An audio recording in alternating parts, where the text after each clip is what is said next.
مختصر احکام۔ غسل اسلامی شریعت میں روحانی نجاست سے پاکیزگی حاصل کرنے کے لیے خاص طریقے سے بدن دھونے کو غسل کہتے ہیں۔ غسل کو انجام دینے کے دو طریقے ہیں، ترتیبی، ارتماسی۔ غسل ارتماسی دفعی میں آپ نیت کریں کہ یہ عمل اللہ کی قربت کے لیے انجام دے رہا ہوں اور ایک بار میں پورا بدن پانی میں ڈبو دیں، جیسے آپ تالاب یا دریا میں اس طرح ڈبکی لگاتے ہیں کہ پورا بدن پانی میں ڈوب جاتا ہے۔ اس آسان طریقے سے آپ غسل کر سکتے ہیں۔ اب ترتیبی غسل میں آپ کو یہ مراحل طے کرنے ہیں۔ پہلے نیت کریں کہ خدا کی خوشنودی کے لیے یہ غسل انجام دے رہا ہوں، پھر سر، چہرے اور گردن کو مکمل طور پر دھوئیں اور کان کے باہری حصوں کو بھی دھونے کا اطمینان حاصل کر لیں۔ کان کے اندرونی حصوں کا دھونا ضروری نہیں ہے۔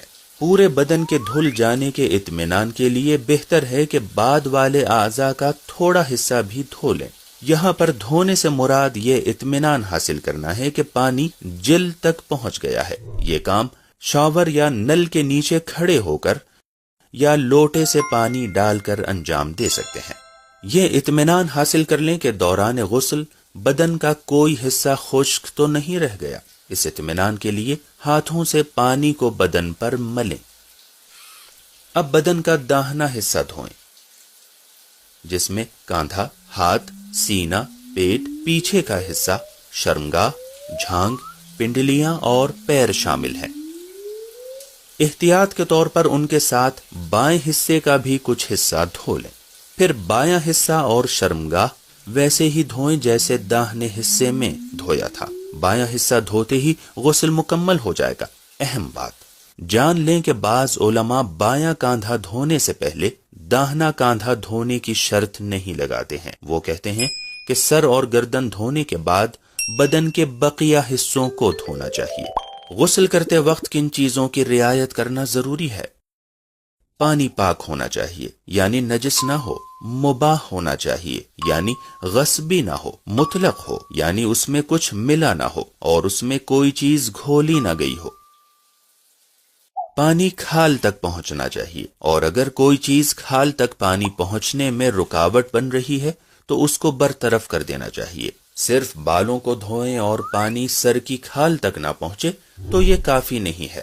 غسل سے پہلے اعضائے بدن کا پاک ہونا ضروری ہے، اور اگر غسل کے دوران ہی وہ پاک ہو جائیں تو بھی کافی ہے۔ یہ عمل ترتیب سے انجام پانا چاہیے، اس طرح کہ سب سے پہلے سر و گردن دھوئیں اور اس کے بعد جسم کا باقی حصہ دھوئیں۔ ہمارے بعض علماء کے مطابق بائیں حصے کو دھونے سے پہلے داہنے حصے کا دھونا ضروری ہے۔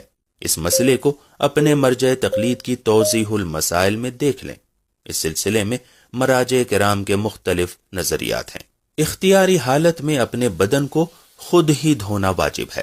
اگر آپ کسی عذر کی وجہ سے پانی کا استعمال نہیں کر سکتے ہیں یا اس کا استعمال آپ کے لیے نقصان دہ ہے تو آپ غسل کے بجائے تیمم کریں۔ کچھ ایسے نکات ہیں جن سے غسل کرنا آسان ہو جاتا ہے۔ پہلا یہ کہ بدن کا اوپر سے نیچے تک دھونا ضروری نہیں ہے، بلکہ یہ اطمینان حاصل کر لینا ضروری ہے کہ پانی کھال تک پہنچ گیا ہے۔ دوسرا یہ کہ پے در پے اعضاء کا دھونا لازمی نہیں ہے، بلکہ سر و گردن کو دھونے کے کچھ دیر کے بعد بھی بدن کا باقی حصہ دھو سکتے ہیں۔ تیسرا یہ کہ بعض مراجع تقلید کے مطابق واجب اور مستحب دونوں غسل وضو کے لیے کفایت کرتے ہیں، یعنی غسل کے بعد وضو کرنے کی ضرورت نہیں ہے۔ چوتھا یہ کہ آپ ایک ہی غسل میں متعدد غسلوں کی نیت کر سکتے ہیں۔ مثال کے طور پر ایک ہی غسل میں غسل جنابت اور غسل جمعہ دونوں کی نیت کر سکتے ہیں۔